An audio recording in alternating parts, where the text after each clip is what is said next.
It's another journey through the pit lane. Okay, restart time. Puts it in the hands of Shane Van Gisbergen in the acceleration zone. A little more spread out. See a rollover. Piece of real estate.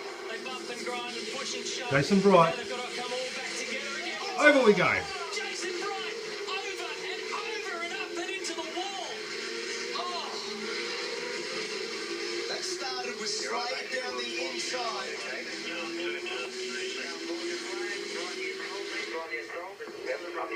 Just give us a radio call if you're there, Brody. Huge damage to car 16 of Scott Pye again. Yep. Please, you got me. Chaz Mostert. Team Cairo, Adele White, Wally Story in the foreground, engineer. Andrew Edwards, Jason's engineer, is frantically trying to make radio contact. And damage to Lee Holsworth. The front left, that's going to wobble its way around the circuit for car 4. So have a look on the inside of the cabin. Oh, gee, that's huge. That's how all Fords should look. Easily raced into the fence behind. Was already carrying damage to the front left-hand corner of that car, and they were asking him to just take it easy. So Tander's got damage in the front right-hand corner there. Well, that's how it started there, because Slade was down the inside. That's how it started. So Slade was down the inside with Tander and Courtney, 3 abreast, team cars. Van Gisbergen's come in, by the way. He's out of the car. Jason Bright, okay.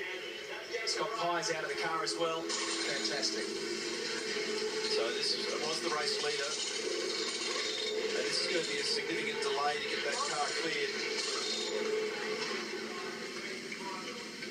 Brighty was involved in a pretty big crash at the Bathurst 12 hour that he wound up in hospital for. He was checked out and okay, so that's 2 enormous shunts in the space of just a few weeks.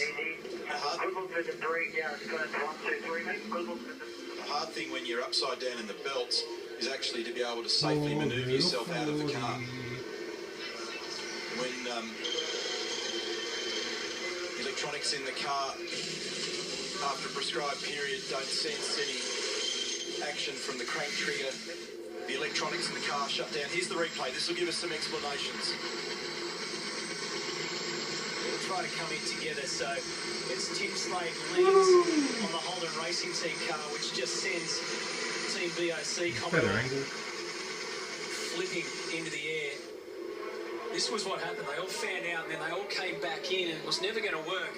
And Gisbergen and Kelly get through, and then watch car 47 just pushes across, and it doesn't take much for Garth Tander just to lean on the front left-hand side of Jason Bright.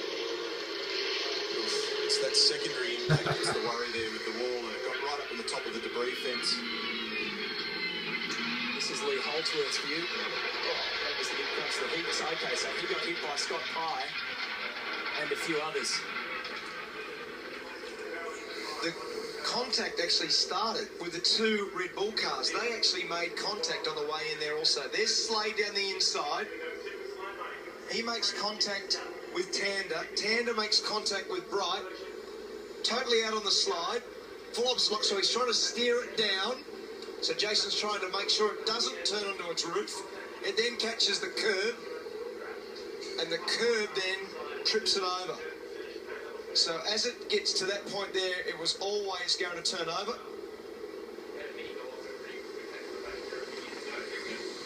Must have picked up the front right wheel of Tander's car in order to be able to do that launch, and Tander's in the pit lane and has been there for a while now as well, so it'll be pretty fair old damage on that. It's this next whack with the wall. This stuff looks spectacular, but at that stage, yes, it's not a crazy amount of damage. It's this next one where it hits the concrete wall. Is tyre protected and then gets into the debris fence, where they're going to have a big nightmare trying to resolve getting this car back in shape. Fortunately, where the massive load has actually taken place in terms of the final part of the crash, Neil, it was actually against the tyres there. That's taken some load away from that. And that's a tonne and a half. Yeah, it's a tonne and a half in the air there. It's just been tossed around like a toy car. I'm in the garage with Brad Jones, and Brad, no team is more of a family.